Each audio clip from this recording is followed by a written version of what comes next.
Assalamualaikum warahmatullahi wabarakatuh. Semoga kita semua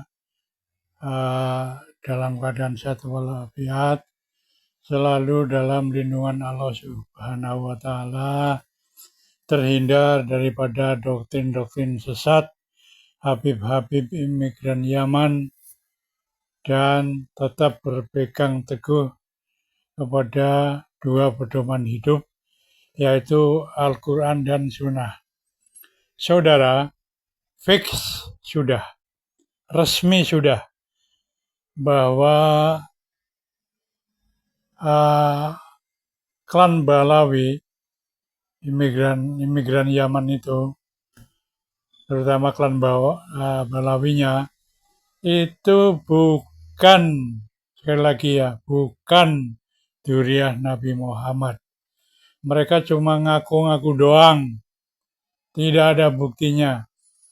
Dan ini sudah diketemukan, ada kitab yang khusus mencatat,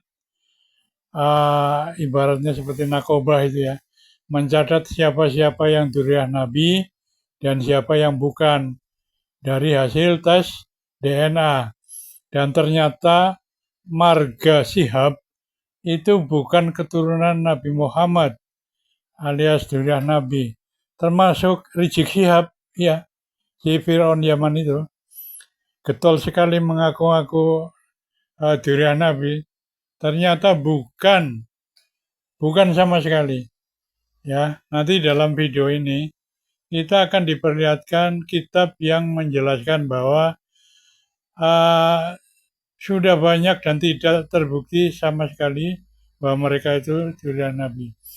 Sudah banyak yang tes DNA di seluruh dunia, termasuk yang dari Indonesia juga ada.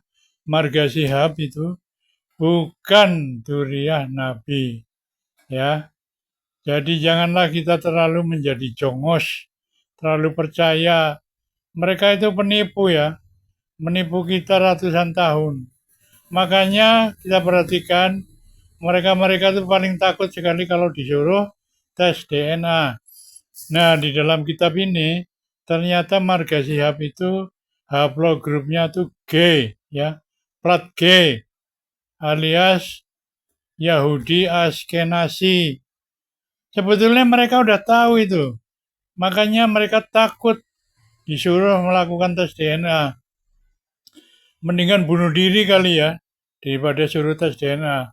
Karena kan malu sekali, karena ngotot sekali bahwa sayalah keturunan Nabi Muhammad, sayalah dzurriyyah Nabi. Di dalam tubuh saya mengalir darah Nabi. Nah, maka dengan itu mereka mau mundur salah, mau maju juga salah, ya. Ayo kita lihat videonya berikut ini. Pikiran nanti saya bohong kepada panjenengan semua.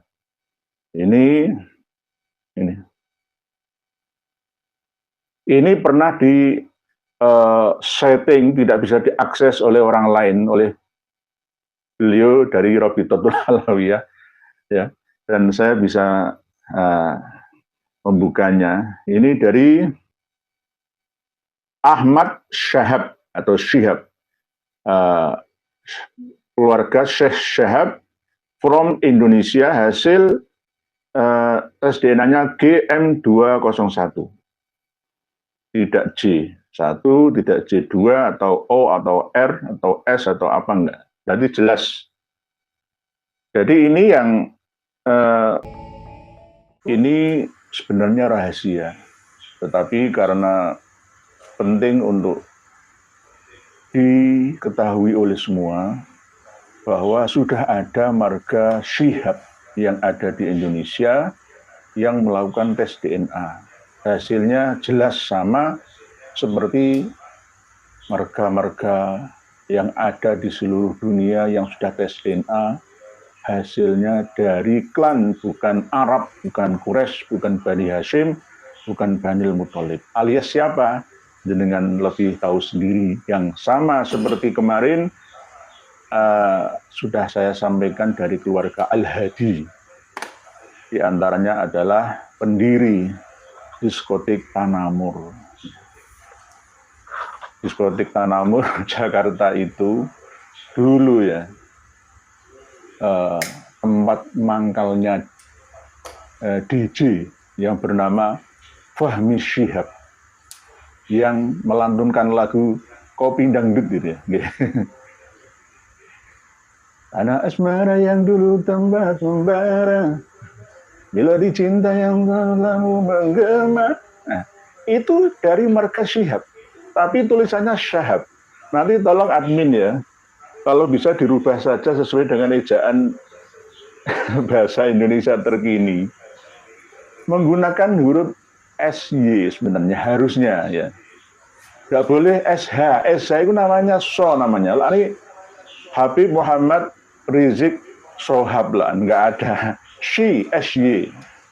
Nah, inilah kadang-kadang sama seperti keteledoran para penulis kita tentang menulis aidit itu, antara aidit dengan aidit, antara kol-kol aidit dengan yang tak itu taknis sakinah itu harus aidit, nggak boleh aidid, harus kol-kolah. Kita harus ingat Ahmad al-Aidid, kol-kolah mantep, nggak boleh aidid, nggak boleh.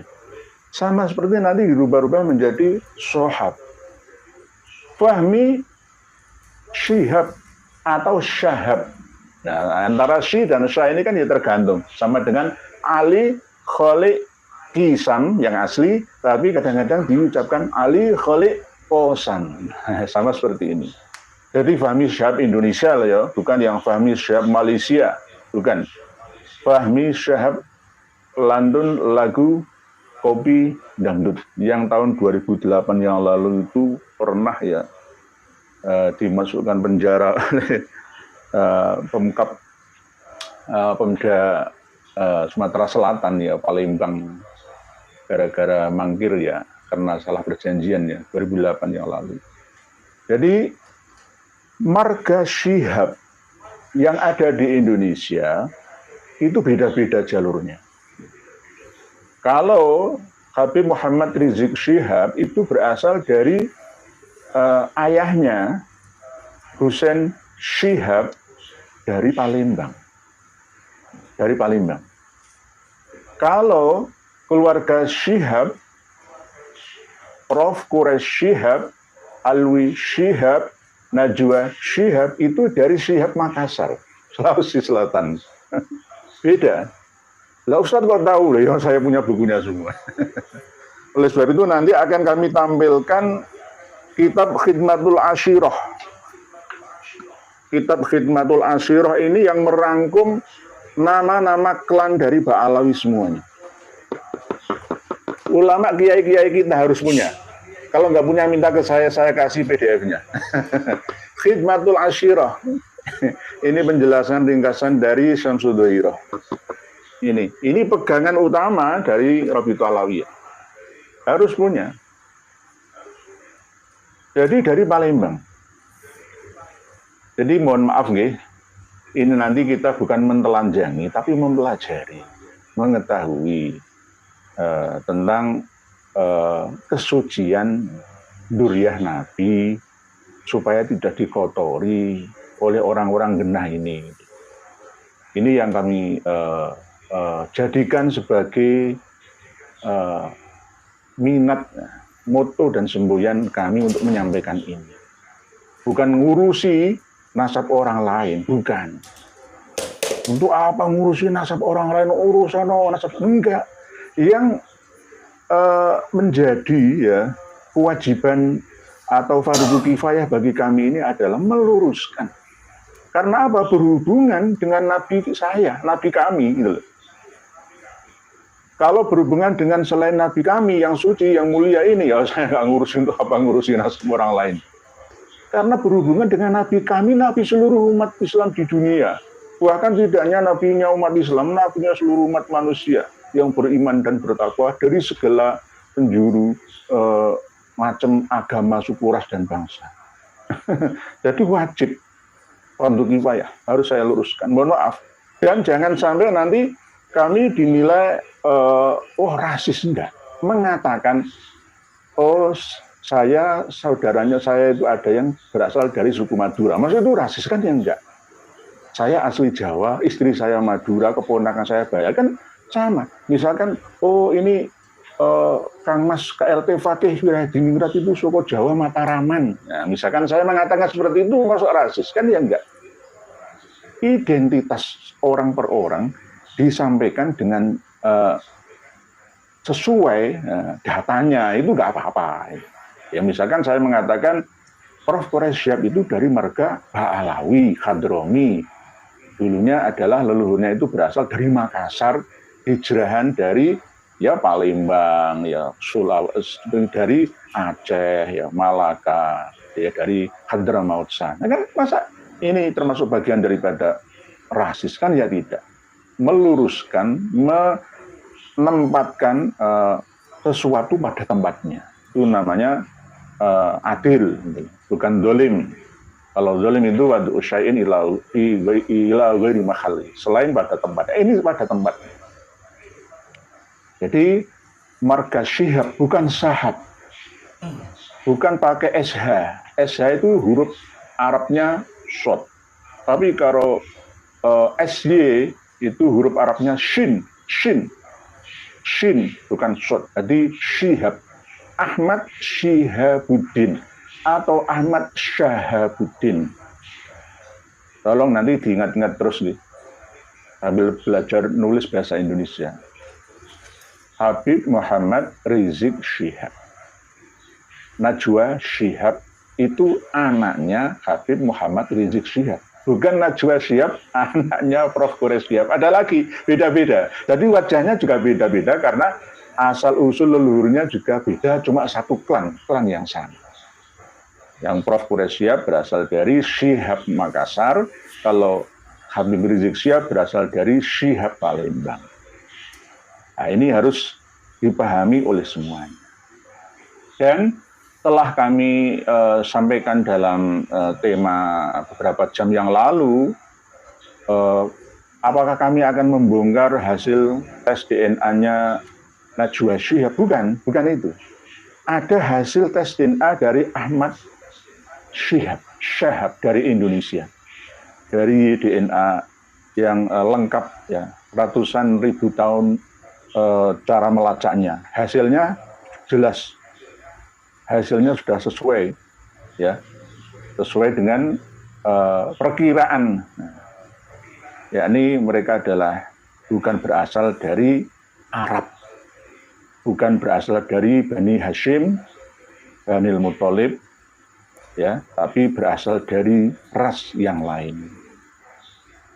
Sayangnya nggak bisa ditampilkan ya di deskripsi karena tidak berupa video ya, nggak bisa. Ada tulisan. Sudah saya baca ya, sudah saya baca semuanya bahwa ada namanya Ahmad Shihab atau Shihab from Indonesia. Oke. Saya bukakan sebentar ya, biar mantap. I did, bukan I did, ya. Harus benar-benar mantap, harus yakin. Saya yakin. Dikira nanti saya bohong kepada panjenengan semua. Ini pernah di setting, tidak bisa diakses oleh orang lain, oleh beliau dari Rabitatul Alawiyah ya, dan saya bisa membukanya. Ini dari Ahmad Shihab atau Shihab, keluarga Syekh Shihab from Indonesia. Hasil tes DNA-nya GM201, tidak J1, tidak J2 atau O atau R atau S atau apa enggak. Jadi jelas. Jadi ini yang paling ya taat dengan Habib Muhammad Rizik Shihab dari keluarga marga Shihab. Karena apa? Sesuai dengan arahan dari beliau Kang Mas Muhammad Rizik Shihab yang mengaku-ngaku sebagai duriyah Nabi ya, harus dan wajib tes DNA. Dan Pak Mas Ahmad Shihab atau Shihab ini benar-benar melaksanakannya.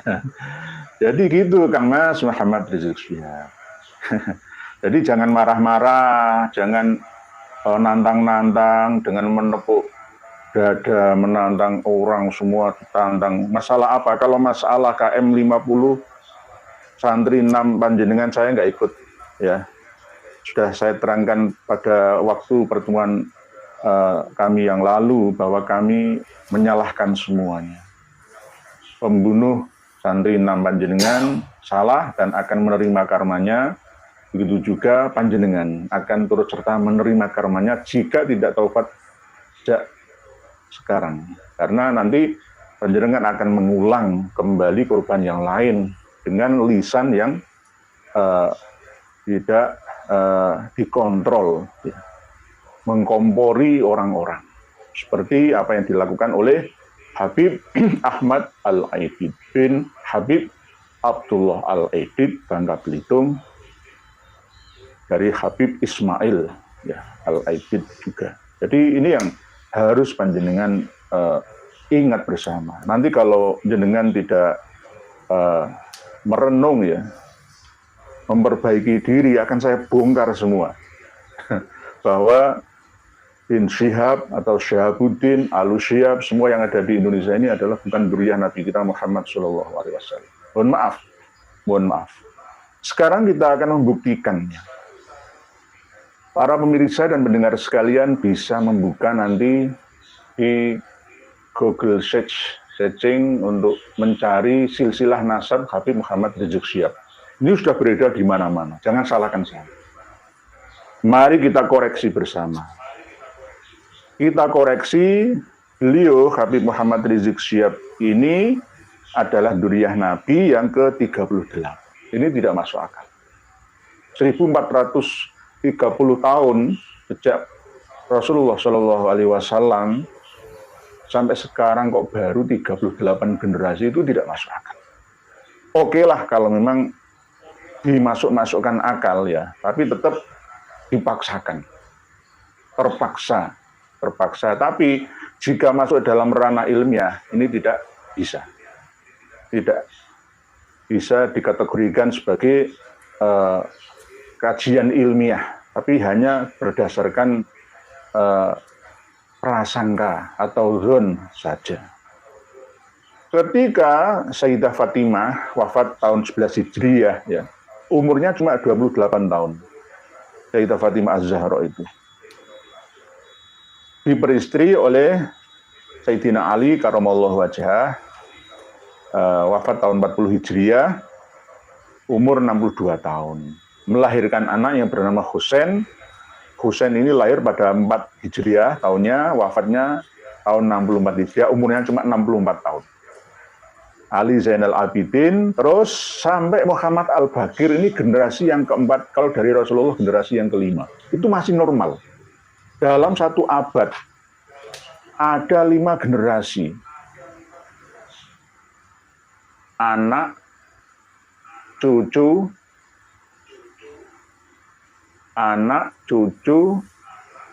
terus buyut, canggah, wareng. Itu wajar.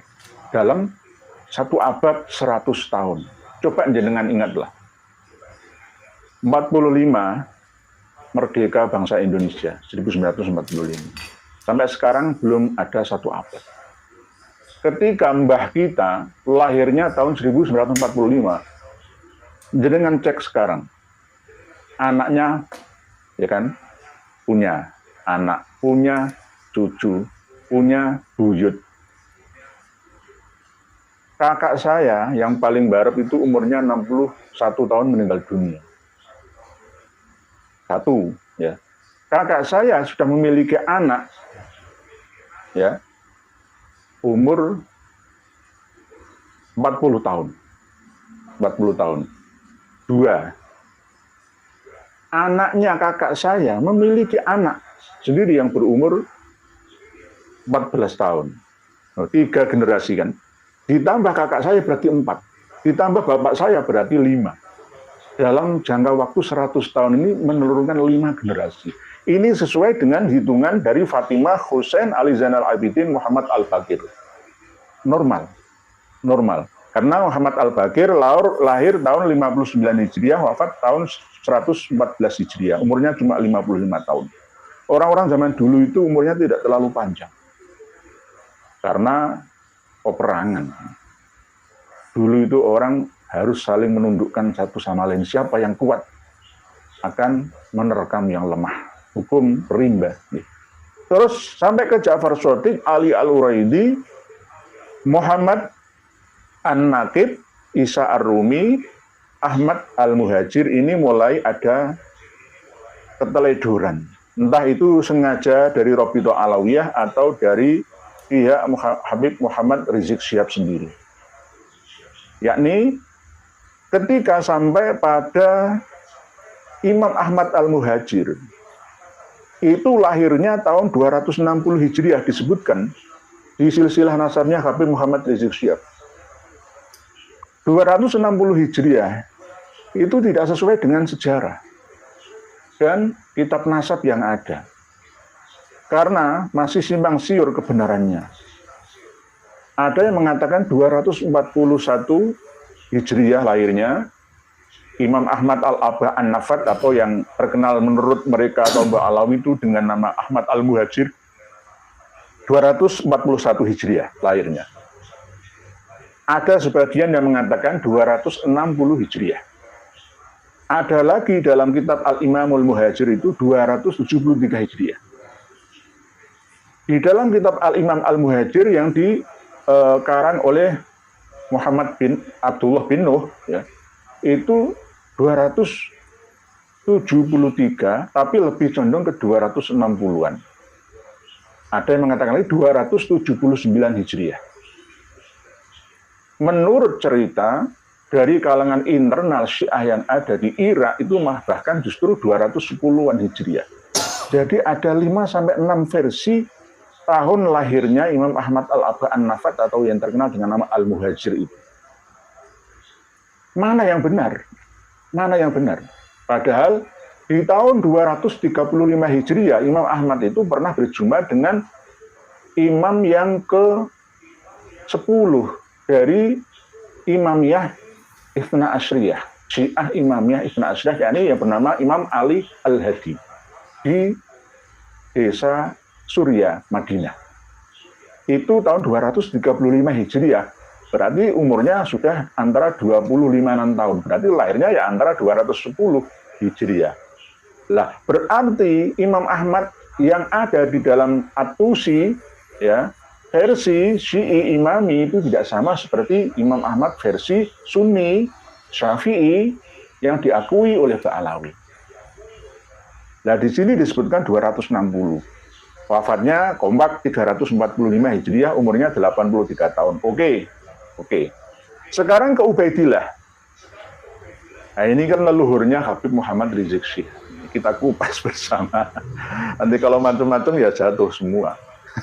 Sudah saatnya terbuka nih.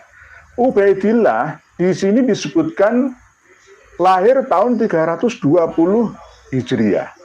Jelas tidak masuk akal. Tertolak secara ilmiah. Kenapa tertolak? Menurut sejarah bahwa Ubaidillah bersama dengan anaknya yang bernama Ismail yang lahir di Basrah, Irak, itu turut serta hijrah dari Basrah ke Husayyisah lewat Makkah wal Madinah, lewat Madinah sampai ke Mekah. Lah, 317 itu hijrahnya. Kok di sini lahirnya 320, berarti umur 3 tahun. Umur 3 tahun kok punya anak Ismail atau Basri itu bagaimana? Coba dipikir bersama. Nggak masuk. Nggak ilmiah. Nah, ini terkenal dengan ilmu otak-atik gadok-matuk. Nggak ada standarnya. Katanya surah wal-istifadhah. Imam Al-Bari Al-Wasi, Sahibul Fadilah wal Karamah, terkenal di mana-mana. Mana buktinya? Nggak ada. Imam Ubaidillah lahir kok 320 itu bagaimana? Berarti ikut hijrah ayahnya Imam Ahmad Al-Aba umur 3 tahun. Lo umur 3 tahun punya anak yang bernama Ismail, masuk apa enggak? Enggak masuk. Enggak masuk. Kalau hijrahnya Imam Ubaidillah umur 23 tahun itu masuk. Berarti bukan 320 Hijriah. Ada yang mengatakan lahirnya Imam Ubaidillah itu 295 Hijriah. Jadi ini nggak masuk, ya, nggak masuk, gagal. Yang pertama corek, yang kedua corek gagal di generasi yang ke-9 dan 10. Sekarang ke generasi yang ke-11. Ubaidillah memiliki anak yang bernama Alwi. Lah Alwi ini lahirnya tahun 350-an, wafatnya 400-an. Ini nggak jelas juga. Saya belum menemukan. Walam atif ala tarihi wafatihi itu menurut Abu Bakar Asyili Al-Masyura'ur Rawi, abad 11 Hijriah. Tidak diketahui lahirnya Imam Alwi itu tahun berapa, wafatnya juga pasnya tahun berapa. Perkiraan 400-an. Disamakan seperti kedua saudaranya Basri dan Jadid. Nah, ini juga perkiraan otak-atik gathok-mathok. Berikutnya ke generasi yang ke-12 dari leluhurnya Habib Muhammad Rizik Syihab, Imam Alwi memiliki anak yang bernama Muhammad. Nah, Muhammad ini lahirnya tahun 390 Hijriah, wafatnya 446 Hijriah, masih masuk, pantas masih. Ketika Muhammad memiliki anak yang bernama Alwi, lahir 450 Hijriah, wafat 512 Hijriah. Alwi memiliki anak yang bernama Ali Kholik Kisam, yang terkenal dengan ketika tahiyat, yang membaca sholawat Assalamualaikum ayuhan Nabi wa rahmatullahi wabarakatuh, itu dijawab langsung oleh Rasulullah, Waalaikumsalam ya Syekh Ali Ba'alawi. Ali Kholik Kisam ini di sini disebutkan lahirnya 470, terus wafatnya 529. Ini jelas juga tidak masuk akal. Umurnya cuma 50 tahun, nggak masuk akal, nggak ilmiah. Kita coba cocokkan dengan kitab Ar-Raudhul Jali saja. Ali Kholik Kisam itu wafatnya tahun 507 kalau di sini. Ada 527, ada 507, ada 529, ada wafatnya 729. Mana yang benar? Nah, inilah yang namanya otak-atik gathok-mathok. Ar-Raudhul Jali coba jalan lihat. Halaman 128. Wafatnya itu 507. Jelas nggak masuk. Yang asli sesuai dengan Tabaqatul Khawas, Abdul Latif As-Sirji Az-Zabidi itu 729 Hijriah, wafatnya Imam Ali Kholik Kisam. Ini di otak-atik lagi, wafatnya 529 Hijriah, tidak sesuai dengan Ar-Raudhul Jali yang 507 Hijriah. Nah ini, terus ketika Imam Ali Kholik Kisam memiliki anak yang bernama Muhammad Shahib Mirbad, ya, ini lahirnya 500 Hijriah, wafatnya 590. Diperkirakan, genep-genep semua. Umurnya 50, 60, 55, 56, 55 gitu. Nggak ada yang ganjil. Terus, ini yang paling tidak masuk akal. Pada generasi yang ke-16 dari leluhurnya, Habib Muhammad Rizik Syihab itu sampai ke Ali yang menjadi ayahnya Muhammad Al-Faqihil Muqaddam. Ali yang terkenal dengan nama Walidul Faqih, itu lahirnya tahun 630, terus wafatnya tahun 690. Padahal bapaknya Ali ini wafatnya tahun 550. Orang yang sudah meninggal dunia lama, hampir 80 tahun, kok masih memiliki anak? Ayo, masih memiliki anak yang bernama Ali Walidul Faqih. Jenengan nanti koreksi sendiri. Muhammad Shahib Mirbad itu lahirnya 500 Hijriah, wafatnya 550 Hijriah. Umurnya 50 tahun. Lah, 550 itu sudah wafat, tetapi memiliki anak yang bernama Ali, yang terkenal dengan ayahnya Muhammad Faqihil Muqaddam, lahirnya 630. Itu bila 630 itu Muhammad Shahib Mirbad sudah meninggal dunia, perkiraan ya 60 tahun, 80 tahun, ya. 550 tambah 80 tahun. Sudah meninggal 80 tahun itu masih memiliki anak yang bernama Ali Walidul Faqih. Gitu. Lalu, ini yang paling membagongkan lagi. Ali Walidul Faqih memiliki anak yang bernama Muhammad Al-Faqihil Muqaddam yang terkenal. Muhammad bin Ali Ba'alawi, ya, tokoh sufi ya, yang mengalahkan Syekh Abdul Qadir Al-Jailani, katanya, menurut mereka, ya, itu lahirnya tahun 574 Hijriah, wafatnya 653 Hijriah. Masuk, Bu? Nggak masuk. Antara lahirnya ayahnya, itu duluan anaknya. Ayahnya itu lahirnya 630, anaknya lahirnya 574, itu piye to ki? Jelas nggak masuk akal. Cocokkan semualah. Buka sendiri daripada nanti saya dikira ngarang-ngarang dewi. Jadi nggak masuk sudah. Ini jika sampai saya telusuri semua ke Habib Muhammad Rizik Syihab, itu jelas ini corek semua, gagal. Gagal menjadi dzurriyyah Nabi berdasarkan silsilah nasab ini. Tidak ilmiah, tidak masuk akal, tidak masuk akal. Nah, tolong dibenahi lagi kalau toh mau diakui secara ilmiah.